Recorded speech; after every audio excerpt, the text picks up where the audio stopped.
for clubs to get deals over the line with some of the top teams and famous names right at the heart of what's shaping up to be one of the most unpredictable endings to a window. Good morning from Old Trafford as Manchester United agree a deal with Inter Milan for the sale of Romelu Lukaku. Good morning from the Emirates. I'm Gareth Hughes. And could this be the new home for David Luiz, swapping Stamford Bridge for the Emirates? And as well as all of the reporters across the country, we're going to have analysis right here from the studio on all the developing deals with Rachel Yankee and Clinton Morrison here with us until 9 o'clock.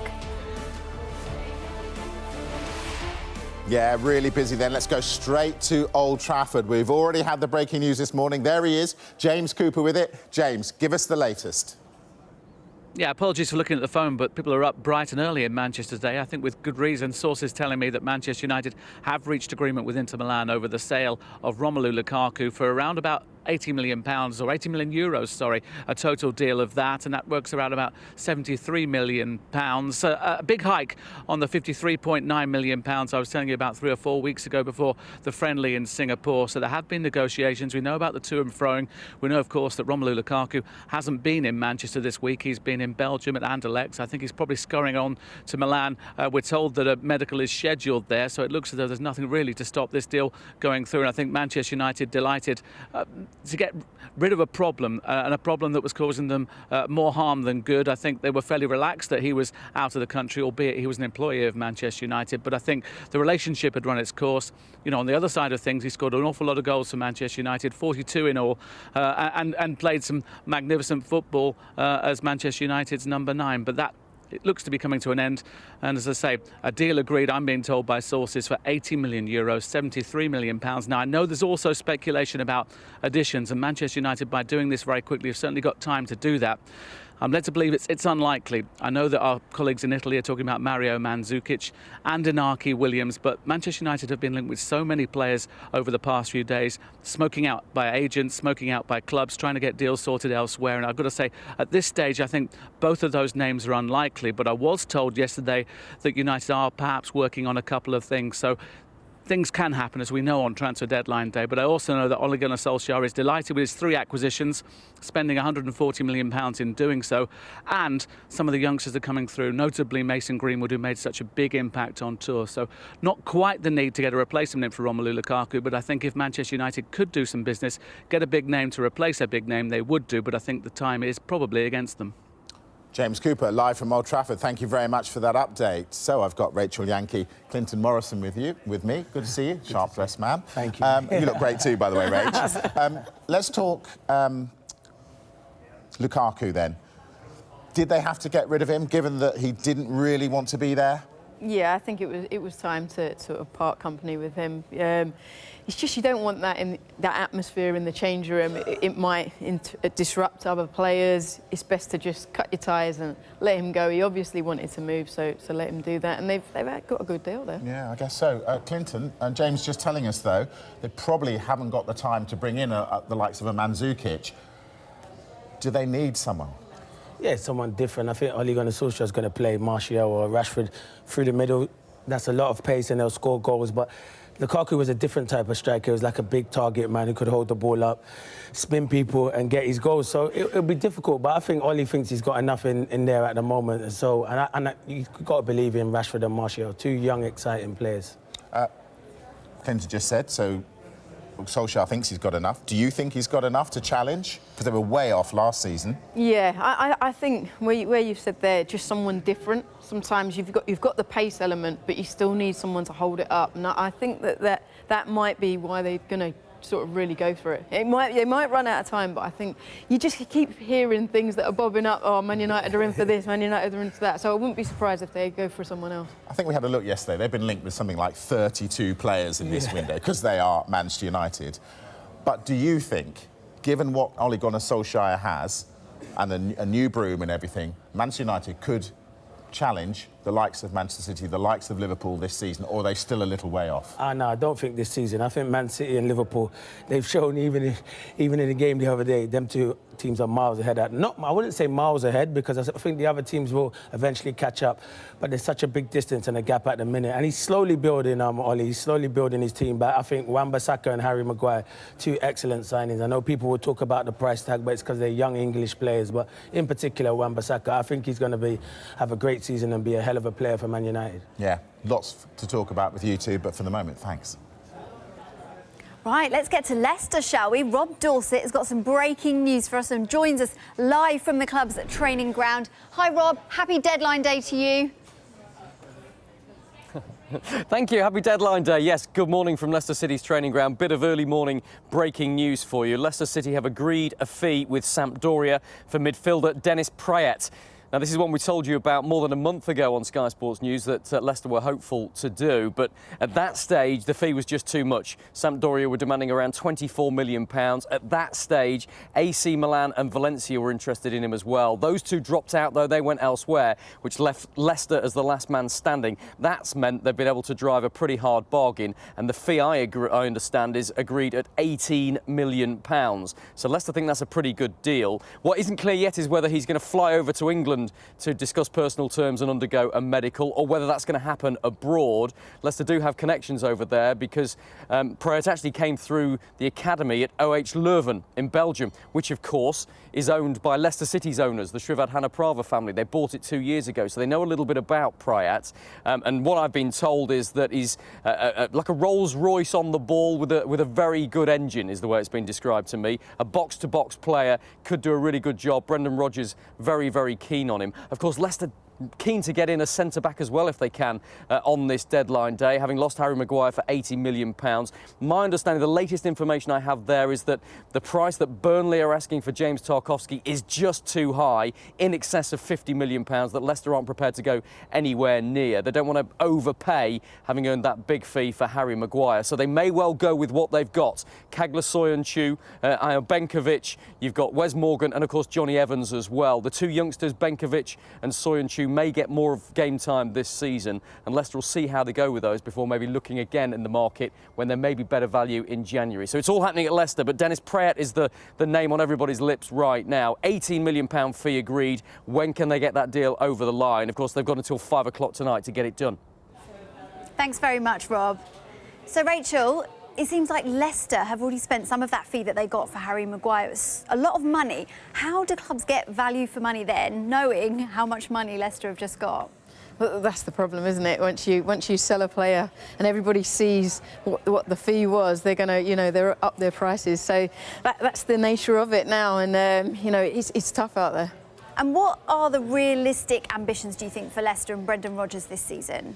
I think he's still got a really good squad. I mean, sort of players that he wanted to mould into his players. Obviously, losing Mcguire is a big hit for them. But I'm sure that he'll know that he can bring players through, get players in, and have a good season. I think Leicester will still be looking to push on this season and compete. OK, great. Thanks, Rachel. More from you. Up until 9 o'clock, she's with us. We're here at Manchester City, where we're waiting for the first glimpse of their new £60 million right back.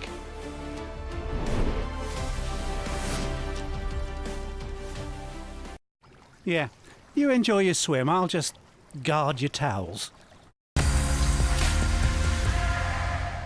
What's the next big thing? Your whiter smile. Introducing Colgate Expert Anti-Stain with advanced dual action. It removes deep-set and dark surface stains for up to 3 shades whiter teeth. Reveal your whiter smile. With new Colgate Expert Anti-Stain. You've got it. These are the girls who love the water, whose parents booked a holiday on Expedia, who added the car that took them to their first ever snorkel adventure for a time they'd never forget. Everything you need to go. Expedia. Atoll protected.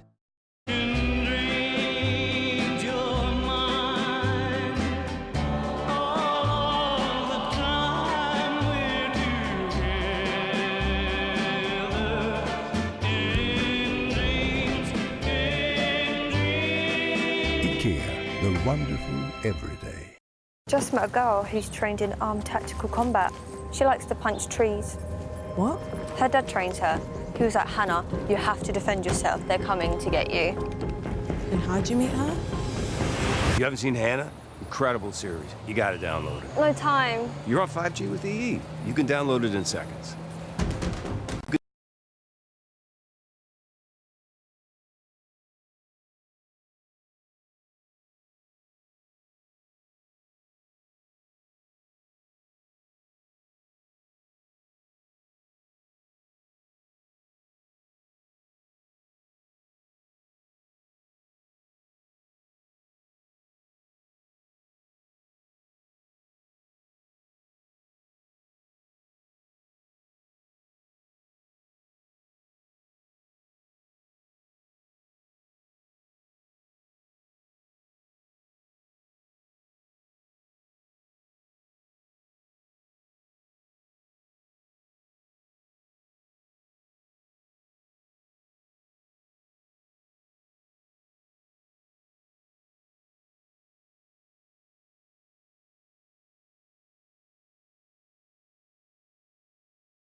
Already agreed a fee for Ryan Sessegnon, and there could be more to come. Paul Gilmore is at Tottenham's training ground. Hey, Paul, tell us what you know.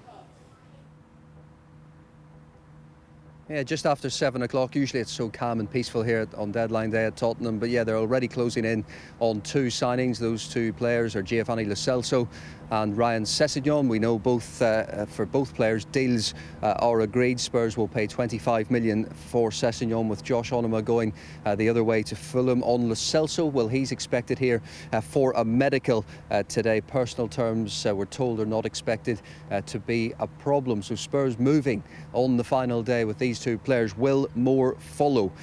We also know, according to Sky in Italy, that they've agreed a deal with Peluda Bala. Again, it's very well documented just what the reasons are behind why that is such a difficult deal to do. It's because of image rights and salary, the same problems that were happening in the Manchester United negotiations that eventually led to Manchester United pulling out of those negotiations. Then there's Bruno Fernandez. Well, we know his agent met Sporting Lisbon's president yesterday, and he was told in no uncertain terms that Fernandez would not be leaving unless a buying club met the 70 million euros valuation of the player, and that is up front. It makes a Spurs deal fairly unlikely at the moment, because they'd much prefer those structured payments and a much lower fee as well. So we'll wait to see if anything does develop. It is the final day, of course, anything can happen, but certainly Lo Celso and Sessegnon are two players that Tottenham are closing in on this, the final day. Thanks very much, Paul. Now, I've got Clinton here with me now to chat a bit more about this. So Tottenham, they didn't sign a single player for 2 windows. Now they've broken their transfer record. They could spend over £100 million today alone. What do you make of the moves that they've done so far? I think Ndombele is a great signing. I've watched him a lot when he was at Lyon. I thought one of the big two teams might have got in Man City or Liverpool. He's an excellent midfielder, box to box, can score goals. He's got into the French national team now, so I think that's a really good signing. And what about Ryan Sessegnon? They're close to finalising that. What do you think he will bring to the squad? I think Sessegnon's a good young player.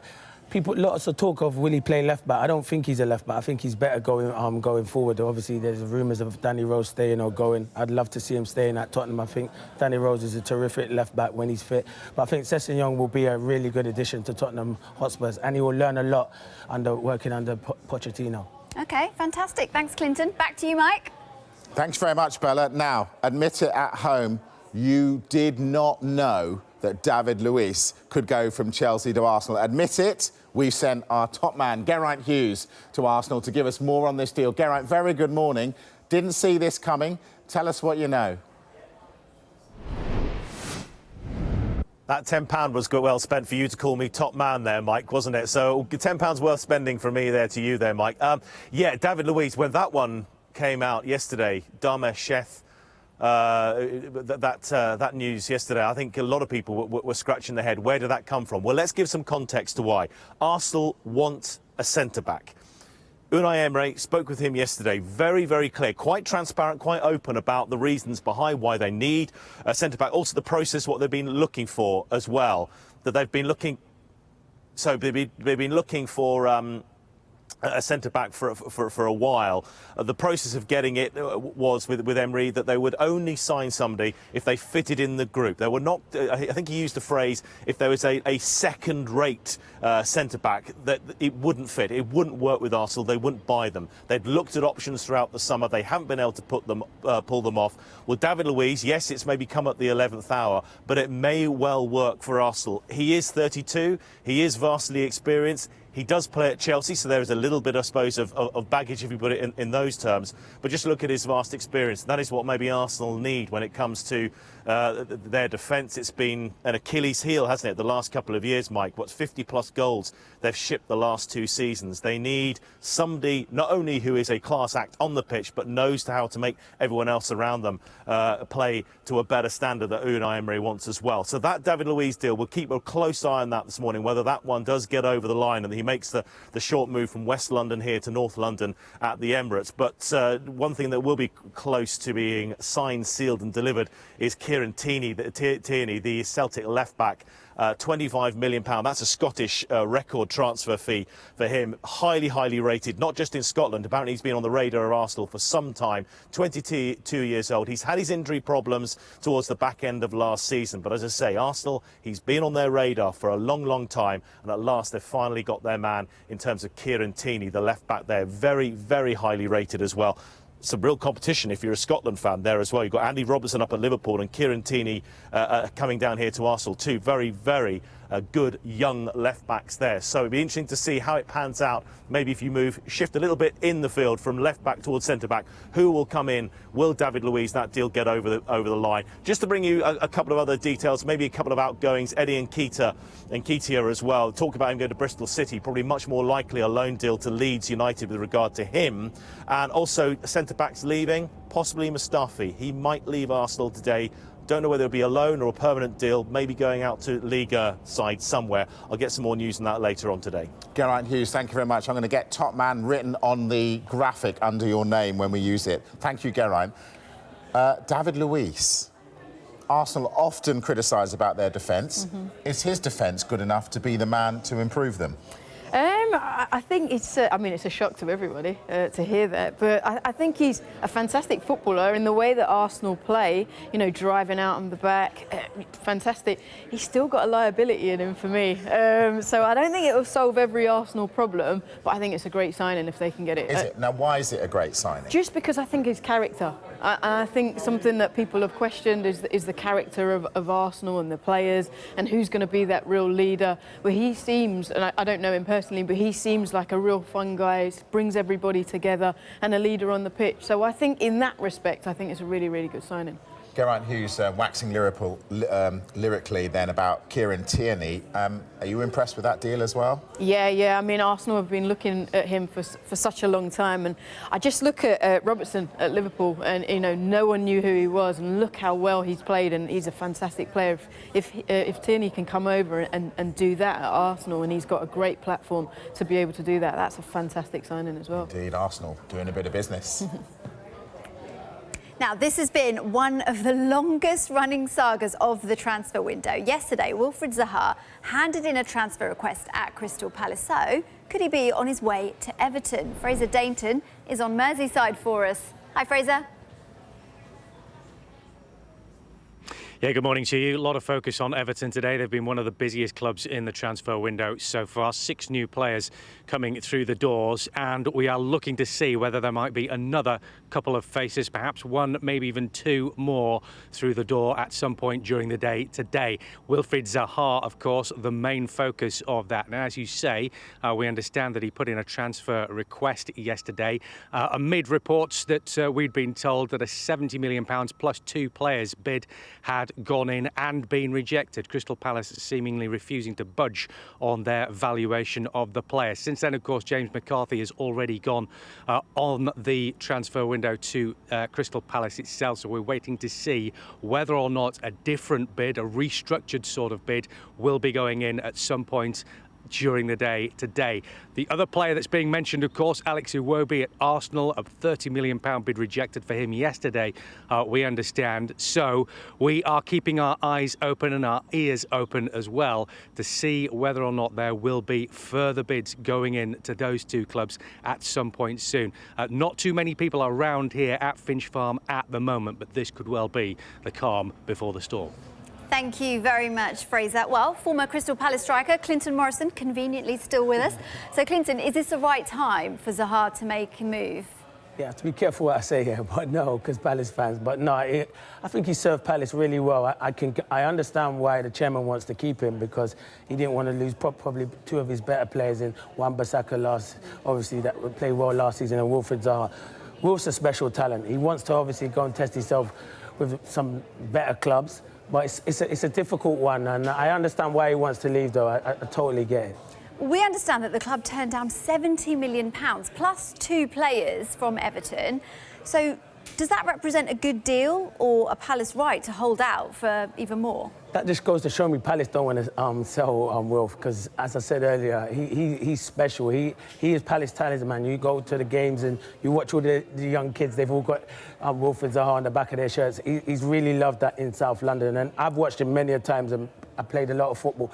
Playing with Wilfried Zaha, I would have definitely scored more goals. So it would be good business, but I can understand why the chairman's not doing it. And obviously, I feel his frustrations as well, because he wants to go and test himself against some of the top players.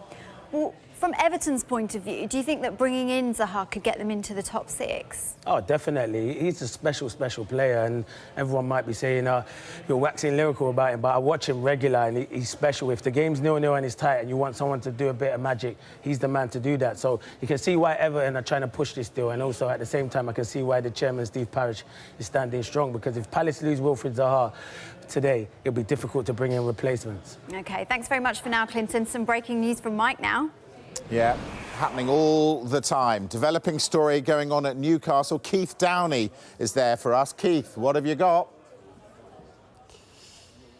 Yeah, Mike, thanks very much. An early one for you here. It's the winger Jacob Murphy, who really has struggled since he joined Newcastle United a year and a half ago. He spent the second half of last season on loan at West Bromwich Albion. I can tell you he's en route this morning to Sheffield to undergo a medical with Sheffield Wednesday over a season-long loan deal. That's one early for Newcastle. We also expect Rolando Aarons, another winger, to leave. I can tell you Sheffield Wednesday are also interested in him. So too is Wigan Athletic. So that's two potential outgoings here at Newcastle. I do expect, or potentially expect, more with Jack Colback also possibly leaving.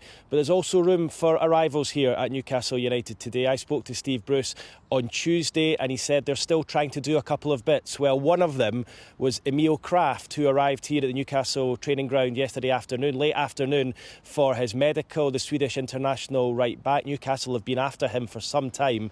A fee of £5 million was agreed with French club Amiens for his arrival, but that, according to Bruce, would mean there's still one to do. He said they're still trying to get a couple over the line. It'll be interesting to see who that could be. Newcastle having already signed 4 this season, looking to hopefully make it 5 by the end of the day. But it's Jacob Murphy who's currently on his way from Newcastle down to Yorkshire for that medical with Sheffield Wednesday. Keith Downey, live from Newcastle, thanks very much. Right, let's move to Manchester City, who made their 3rd signing of the summer yesterday when João Cancelo completed that £60 million move from Juventus, with Danilo going the opposite way. Now, let's cross live now to City's training ground. There is Ben Ranson. Ben, Geraint Hughes, we've called the top man of the day. You are the most important man of the day because you are with Manchester City. What have you got for us? Yeah, Mike, I'm afraid I don't normally have much big news for you on deadline day itself, do I? But the great news, and you just alluded to it there, the £60 million signing of João Cancelo is really exciting because this is a player that Manchester City have been very patient with.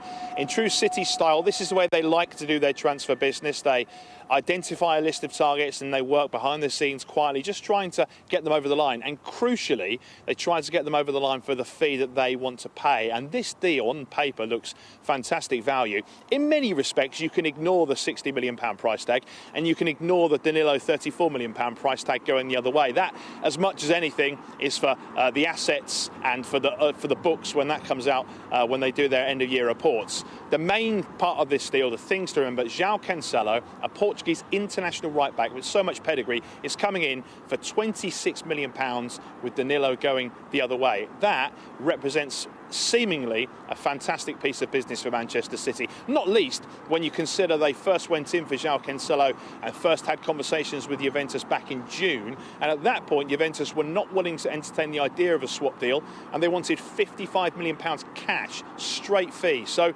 if you look at it in those terms, City have done what they like to do: be patient, wait it out, wait for the market to come to them and not pay over the odds. And I think everyone here feels it's great value. He will, João Cancelo, provide competition for Kyle Walker at right back. They were only in the market for a right back if Danilo was going to go. So that's why that part of the deal is absolutely crucial. And that's why really we can still talk about this as a swap. So you're right, the third signing coming in. They've got another fullback on the other side, haven't they, in Angelino, who's now settled in with the squad and played a big part in pre-season. And Rodri, who I had the pleasure of sitting down to speak to yesterday here at Manchester City's media day. He's settled in fantastically, I'm told, both on and off the pitch. Really eloquent. His English is absolutely perfect. Really engaging young chap. He cannot wait to learn from Pep Guardiola and become part of this Manchester City squad. And on that basis, they look really strong as they go and try and defend their Premier League title, starting, of course, this weekend against West Ham. So João Cancelo, the big name in. Are we expecting any more? Unlikely, admittedly, but we do know they were looking for potentially a third-choice goalkeeper. They were in the market for a centre-half to replace Vincent Kompany, even though today that looks very unlikely. And also, the one question mark still regarding the Manchester City squad when they finalise it for the Premier League is, of course, Leroy Saarne. Now, where we are with that one is that the valuation that Manchester City have put on him is around £130, £135 million. Understanding, certainly from Sky Germany, is that is too high for Bayern Munich to pay at the moment. And throw into the mix, there is this uncertainty after he picked up that injury at Wembley in the Community Shield. So Saarne is the big uncertain one. The certainty is that João Cancelo is a Manchester City player, and around 1:30 this afternoon, we'll get to speak to him for the first time. Look forward to that, Ben Ransom. Beautifully put, if I may say. Ben Ransom at Manchester City. Yeah, not biased at all. The deadline in France and Spain isn't until the 2nd of September, and that could help the most expensive transfer of any window go through. We understand Real Madrid are in talks to sign Neymar from Paris Saint-Germain. Now, we know that Neymar is asked to leave PSG after talks with the club's sporting director Leonardo last month. The club have tried to convince him, though, to change his mind. A formal offer is yet to be made. A big banner of David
Deadline Day breakfast. We have got everything covered, as you can see. There is the proof.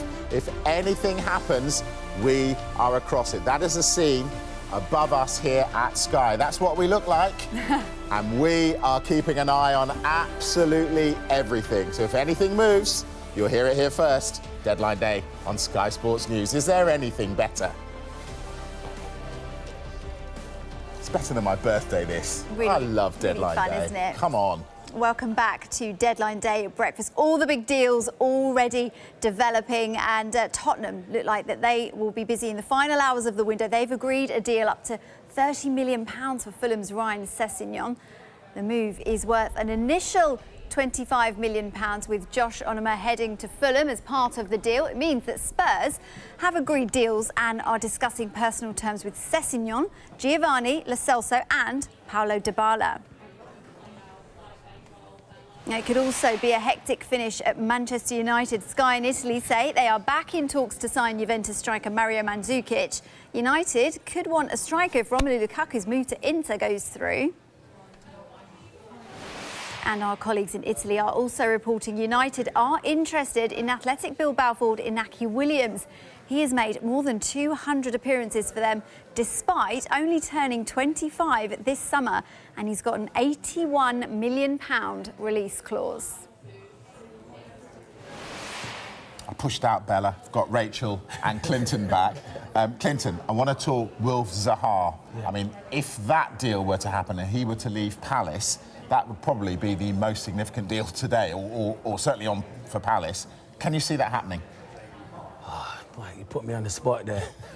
Do I want it to happen? No. Can I see it happen? Well, I think there might be a chance, definitely. But knowing the chairman how I do, I can't see him doing business now and being able to bring players in to replace Wilfried Zaha. That is how important Wilfried Zaha is to Crystal Palace.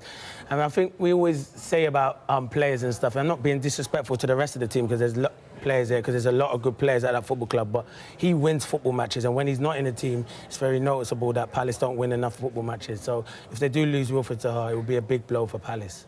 You mentioned about Romelu Lukaku, and you don't want a player who doesn't want to be around, but Palace can't lose Zaha, can they? Even though he's genuinely upset about not being allowed to go, surely they won't let him go. No, I think it's slightly different. I mean, Lukaku took himself away from Man United, went and trained in Belgium with a different team. You know, Zaha seems like he's just getting on with it. He's shown and he said that he wants to go. But if he has to stay, then you know that he's got to be professional enough to go and do his job, and he knows that he's a big player for that club, and it's a club where he went to Man United and went back. So it's clearly in his heart, but he does want a fresh challenge. So if he doesn't go now, he will go at some point. But I think he will be professional enough to keep going and do his job. OK, we're looking at the deals that may happen today, Clinton. I've spoken with Rachel about David Luiz. Nobody saw that coming. No. Is that good business for Arsenal? Is it good business for Chelsea? I don't know. It's a difficult one, because obviously Chelsea can't buy no one, and they need Rudiger's injured at the moment. They've got Kurt Zouma, Christensen and young Tomori, so it's difficult. You want your experience. I think if Rudiger was fit, then maybe it'd probably be good business to let David Luiz go if he wants to go, because if a player's never happy at the club, then it's best to get rid of him. But I think David Luiz had a particularly good season last season, a good partnership with Rudiger. So it's a hard one, but Arsenal do need centre-backs, so I think it'd be a good signing for Arsenal, and it'd be a big blow for Chelsea to lose David Luiz. Rach, do you think Frank Lampard's just come in and just doesn't fancy Luiz and just like, you can go? I just think that Frank Lampard, but Jody Morris, his knowledge of the younger players, I just think that there's something else. There's got to be something else in it. Obviously, you know, if maybe he said to Luiz that you're not going to be a main player and you're not going to be a main starter, and looking to get the youngsters through, and maybe Luiz wants to play, you know, just rightly that he should do. So maybe he's forced to move rather than Chelsea sort of wanting him out. So I think Chelsea will have backup, because they know that they can't sign anyone. So I think they'll have a plan, and if they're happy for him to go, they'll definitely have something else in mind. Well, we've got reporters at both ends of that deal. We'll keep a really close eye on that one.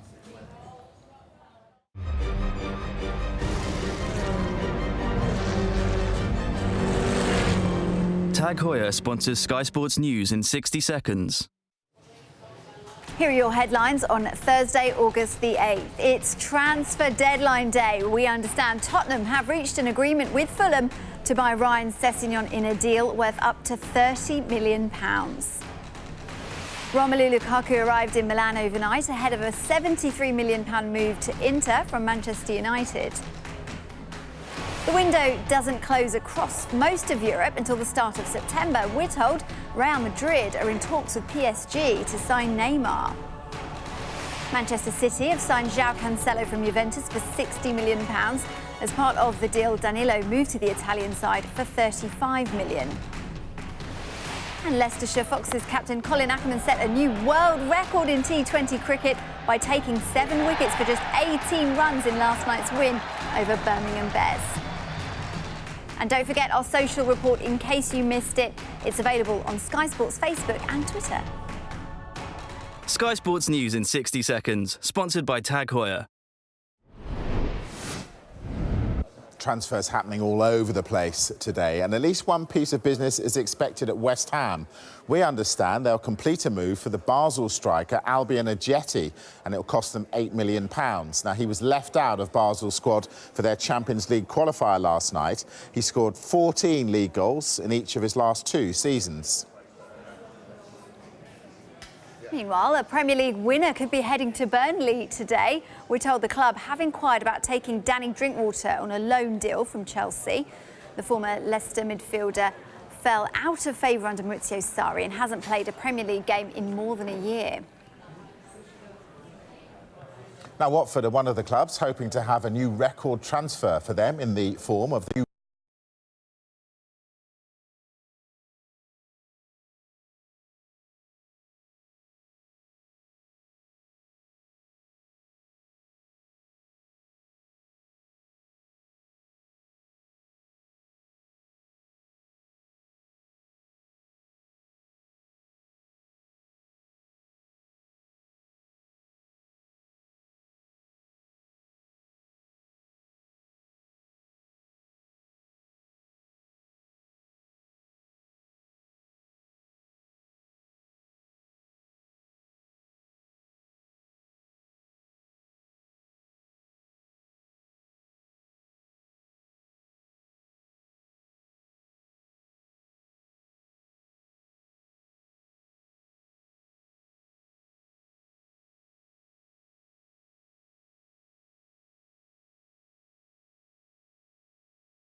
business they look to conduct being done from Armenia.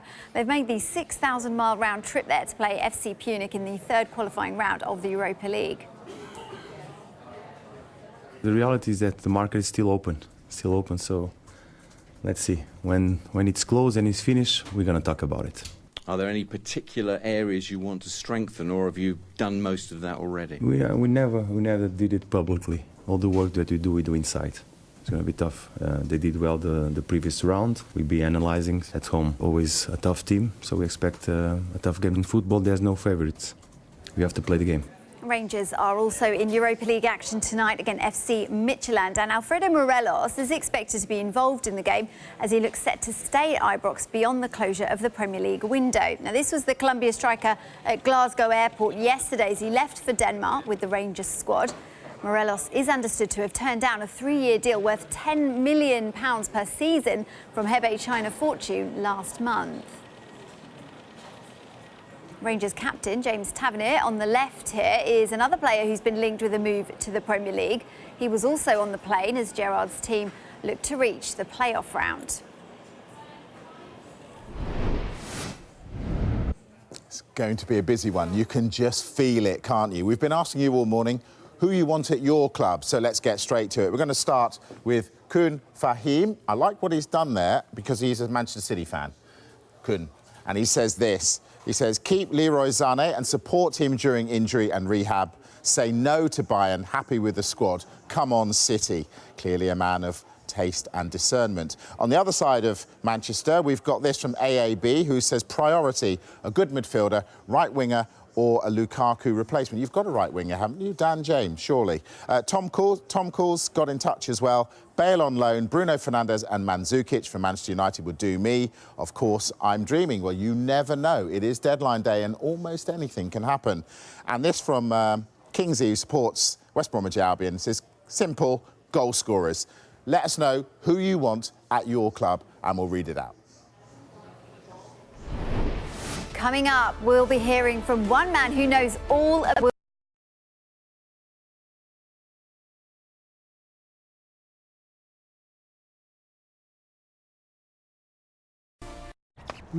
This bowl needs a top-up.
Which could mean a lot of money changes hands. Now, we've come up with a Premier League 11 using the most expensive signings in each position. So, in goal, Tom Heaton became the fourth most expensive British keeper of all time when he joined Aston Villa from Burnley for £8.5 million.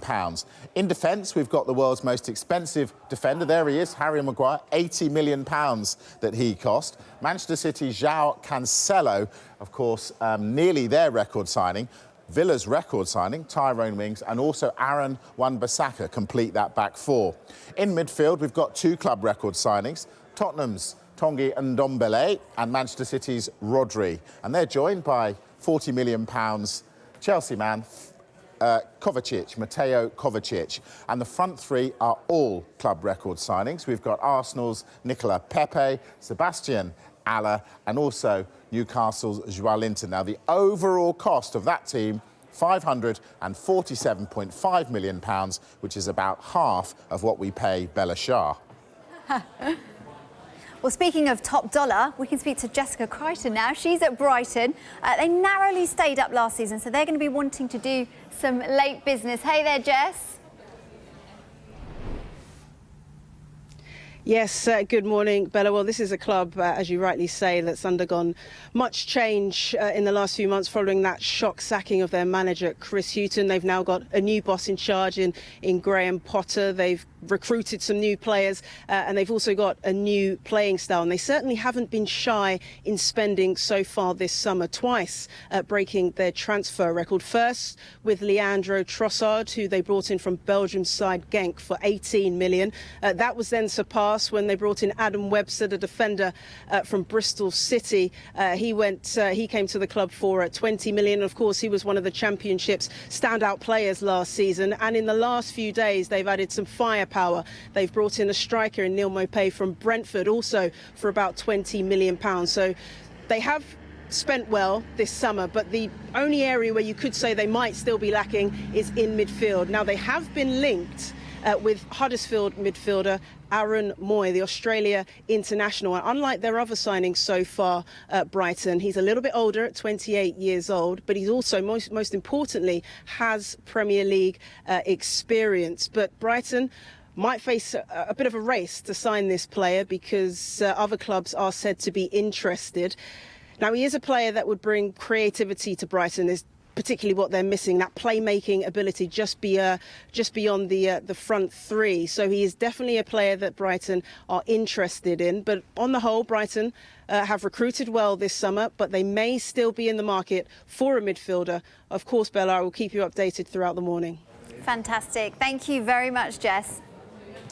Let's get a reminder of some of the deals that got over the line yesterday. Manchester City completed their £60 million move for João Cancelo from Juventus. He's now City's joint second most expensive signing alongside Riyad Mahrez.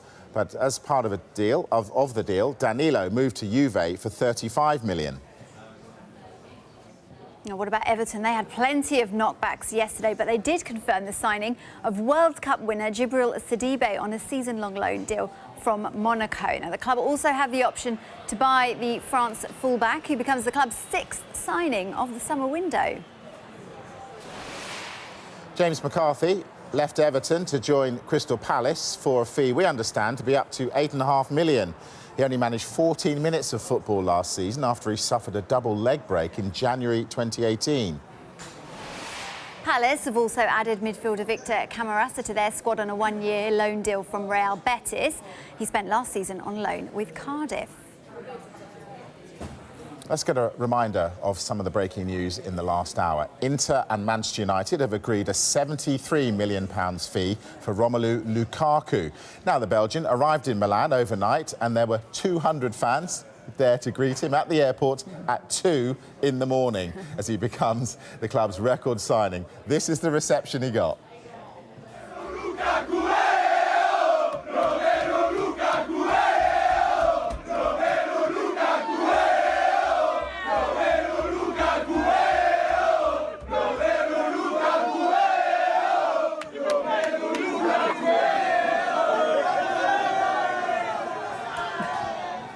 Well, United have already paid a world record fee for a defender in the transfer window. They signed Harry Mcguire last week, but will they spend any of that Lukaku money today? Former Manchester United goalkeeper Peter Schmeichel is concerned that any deals done today could be panic buys. I think anything that happens, unless it's been ongoing, but anything that happens on the last day smells of panic. And I don't think that Manchester United should be that kind of club. I think that should be, you plan ahead.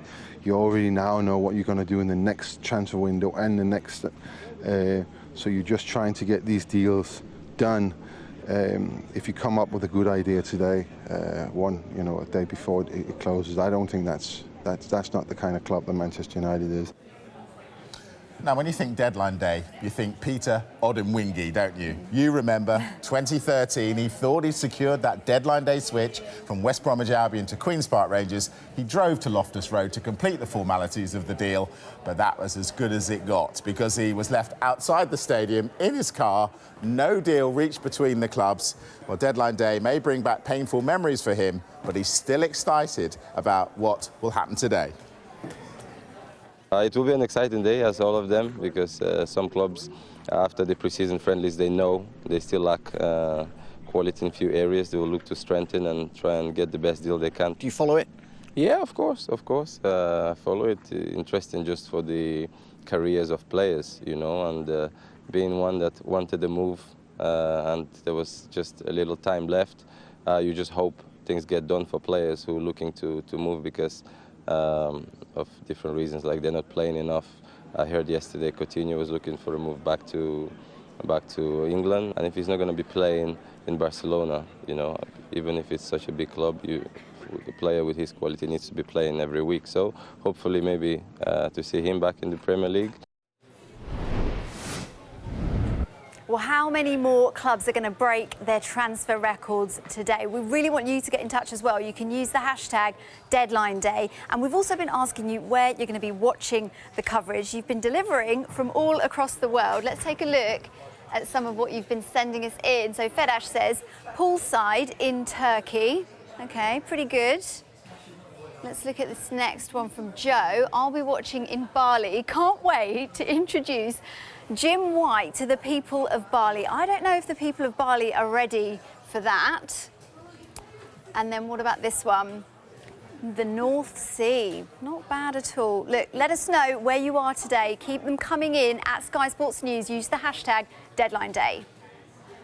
Love that. You definitely keep those coming in. So, Rachel, Clinton back with us. Let's talk about who needs to do some business today. The promoted clubs have gone about it very differently. Norwich haven't signed anyone. Do they need to get something over the line? Yeah, they probably need a few bodies in to help them. The Premier League's really difficult. Championship, they did ever so well. They ran away with it last season. They were the outstanding team. Obviously, Aston Villa have done a lot of business and some good business. Sheffield United have done business. So you'd say Norwich a couple more signings and they'll be able to compete in the Premier League. It's a difficult one for promoted clubs, isn't it, Rachel? Because we saw Fulham, didn't we, spend a load of money and go down. What do? Do you keep your squad together that's got you up, or do you make it better, or you think you might make it better? Well, that's the thing. I think it's if you think that there's someone that can come in and help you, then get them in. If not, you're better off just keeping the squad together, keeping what you've got, making sure you've got a tight group and everybody's on the same pathway to move forward. Who for you is the most exciting signing so far in this window? Exciting. Well, obviously, as an Arsenal fan, I'm looking at Pepe. I'm thinking it's a massive signing in terms of fees. Like what Arsenal had to spend, and then they come out with that. Really going to look and what can he bring? What can he do? And excited to watch him play. Do you like the way Arsenal are going about their business? Because they are doing some business for Emery, aren't they? Well, yeah, they're looking at just doing different deals and sort of, I suppose, maximising their money where they can and different ways of using it. So yeah, I think that it was said before that they've only got a small amount to spend. Well, they've done quite a lot with that small amount. So yeah, they've pushed it. Exactly. Something we've not said very often is breaking news, Spurs have signed someone, but Spurs are signing players.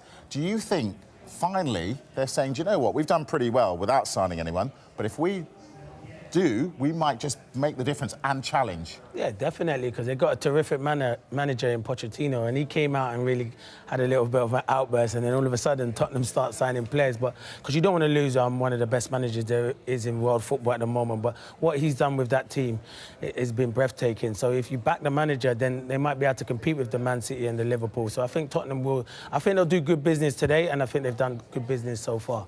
What about the top two? Man City have done some business, Liverpool not so much. Do Liverpool need to a bit more just on this last day, maybe just to get that 1 point and go beyond? I always said I think the player they're missing is the kind of creative player, like a Philippe Coutinho. So I think Philippe Coutinho going back to Liverpool would have been a great signing. And obviously, I know how he left and wasn't good, but I think Liverpool fans would accept him back because he's a terrific player. But Klopp's come out and said Oxlade-Chamberlain, people like that, Lallana, they are like new players because they've been injured last season. The young kid, Ryan Brewster, I think he'll come of age this season. So I think Liverpool, maybe 1 or 2, and then Liverpool fans will be happy. But at the moment, their squad is decent. But if you're going to add players, teams are always excited. Can you see anybody challenging City and Liverpool, given the business that's been done? Well, it's just about how well the players gel, and I think it's tough because City and Liverpool were just a step ahead of everybody else. I think, well, obviously Tottenham, if they get all the signings, where they're looking to go, they should be the one that pushes on. Arsenal have made some fantastic signings, but will they be there? There's always question marks. So, but I think Man City and Liverpool were just a little bit too far ahead of everybody. Well, we will see what will happen today. It is bubbling up really, really nicely. Loads of breaking news already. That doesn't normally happen, which means it's going to be a busy one. They've agreed a fee, United and Inter, for Lukaku. Much more on that and the rest of the breaking news next.